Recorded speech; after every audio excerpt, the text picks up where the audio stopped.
டேய் உங்களுக்கு எப்ப என்னடா இல்லாம நீ பிரச்சனை பண்ண. அதெல்லாம் எனக்கு தெரியாது. ஸ்கிரீன்ஷாட் சென்ட் பண்ண முடியுமா முடியாதா? ஏன்டா அவன் நேத்தா இந்த லவ் டுடே படம் எதுவும் பார்த்தா நான் போட்டு பிரிச்சு மேஞ்சிட்டு இருக்கானே. அது எப்படி உங்களுக்கு ஒரு பாய் ஃப்ரெண்ட் இருந்தா தப்பு இல்ல, எங்களுக்கு ஒரு கேர்ள் ஃப்ரெண்ட் இருந்தா தப்பா? என்ன மச்சான் போற பக்கம் பார்த்தா பிரேக்கப் ஆயிரும் போல இருக்கே. அவனுக்கு பிரேக்கப் ஆகுறதுல உனக்கு என்ன அப்படி ஒரு சந்தோஷம்? என்ன மச்சான் சந்தேகப்படுறியா? இல்ல கன்ஃபார்மே பண்ணிட்டேன். உட்காரா. அடுத்தவன் தாலியா இருக்கிறதுனா முதல்ல போய் நின்னுங்கடா. என்ன பண்றேனே தெரியல மச்சான். ஏன்டா என்னடாச்சு? அவ எனக்கு உண்மையா இருக்காளே சந்தேகமா இருக்கா. அவ உண்மையா இருக்கா பொய்யா இருக்கா அதான் உனக்கு தெரியுனே. நீ குடி குடி நீ. ஹலோ. உன் ஆளோட ஃப்ரெண்டு பேசுறமா, அவன்கிட்ட கொஞ்சம் பேசலாமாமா? சொல்லுங்கண்ணா. உன் ஆளை உனக்கு எந்த அளவுக்கு பிடிக்கும்? இந்த உலகத்துலயே எனக்கு ரொம்ப பிடிச்சது அவர் மட்டும் தான். ஆசை ஆசையா இருக்கிறதே இது போல் வாழ்ந்திடவே. சரிம்மா இப்ப திடீர்னு உன் ஆள் செத்துட்டானு என்னம்மா பண்ணுவ? ஐயோ அப்படிலாம் சொல்லாதீங்கண்ணா, அவர் என்னோட உயிர்ண்ணா.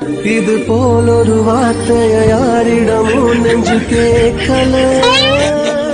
இவ்வளவு போய் சந்தேகப்பட்ட இவன் தானே தேவதை. ஐயோ நான் வைக்கிறேன் என்